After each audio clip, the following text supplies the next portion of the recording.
MAGA supporters and Trump loyalists turning angry with Attorney General Bill Barr, who has long been known as very, very loyal to the president, all because he said something true. He debunked the idea that there was systemic voter fraud. He mentioned that in a memo, which we reported on, and now he's saying it to the public. But one insider is calling it a complete betrayal, to tell the truth, and that makes Barr a failure. Now, again, Barr shielded Trump. He's put out a misleading summary of one of the most important consequential pieces of accountability in the Trump era, the famed Mueller report. He was with Trump at that infamous photo op when protesters who were peaceful were being tear gassed, something our own military privately objected to. And Barr's under fire.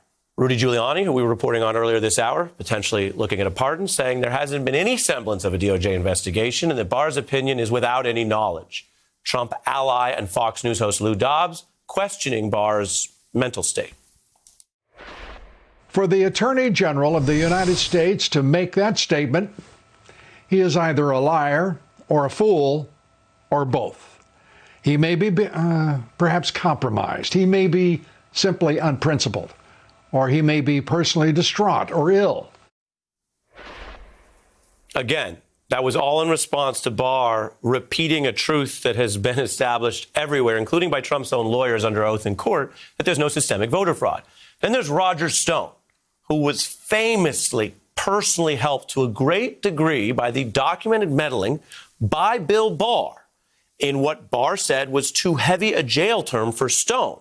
It was such a big deal that 4 prosecutors, some with experience in the Mueller probe, resigned in protest. But I don't know if the memory's not long or other issues are more important. Roger Stone turning on Barr. Attorney General Bill Barr suddenly determines that there's no evidence whatsoever of voter fraud in the 2020 election, when in fact the level of evidence of voter fraud is both overwhelming and compelling. Bill Barr's job is to block for the deep state. That's news to the deep state. Meanwhile, the White House playing coy about whether the president has confidence in Barr continuing on the job. Does he have faith in Attorney General Bill Barr? Does he still have confidence in Bill Barr? The president, if he has any personnel announcements, will be the first to know it. We're joined by Donald Eyre, former Deputy Attorney General in the Republican administration of George W. Bush, 41.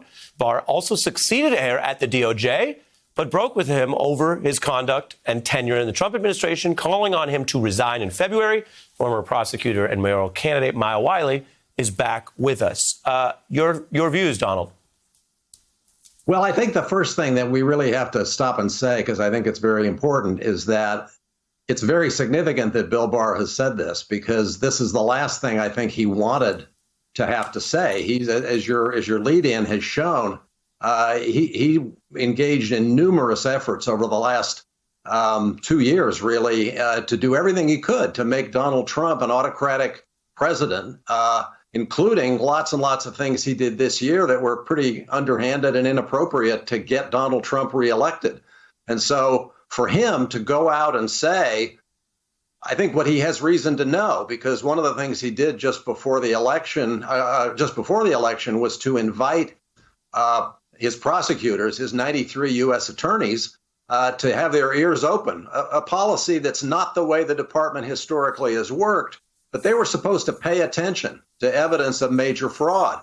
And so for him to now come forward, having done everything he could for Donald Trump, and state what is factually true, is something we should all, and certainly I think his Trump supporters, should take to heart. So that's the most important thing about this, is that Bill Barr has said that, even though it's what I think lawyers call an admission against interest. It's the last thing he wanted to have to say.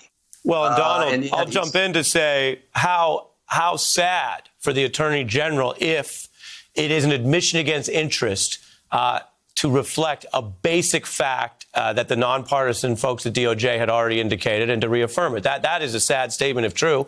It seems to be the case. I did want to give you the benefit of, because Mr. Eyre, as I mentioned to our viewers, you have an illustrious and long career in government. But I wanted to give you the chance to mix it up with the late night hosts, the Kimmels and the Fallons of the world, which I know is a step away for you, but it is Barr related and a reminder of which stories break through and how he's become such a national character. Take a look. William Barr has been one of Trump's most obnoxiously loyal allies throughout, emphasis on lies and allies. It's so weird that they didn't find evidence of the very thing they never backed up with any evidence. When Trump heard about William Barr, he was so mad he ordered William Barr to prosecute William Barr. Oh, man, if Bill Barr had a neck, Trump would totally be wringing it right now. He will be missed. Mr. Ayer, through the laughs, the real question is it a bad thing for an attorney general who should just be faithfully prosecuting the law to be this well known and the punchlines to be widely understood is about the fact that he's some sort of political loyalist, not a fair-minded lawyer, according to many? Well, I think it is. And I think, I think perhaps as someone who thought he could come in and ride his reputation, which for a lot of people was as a institutionalist, a lot of people, including Democrats, called him that when he was nominated, a couple of years ago. So I think maybe it's come to the end. And I think perhaps the reasoning is that he's recognized that whatever it is he's been trying to do, it hasn't worked.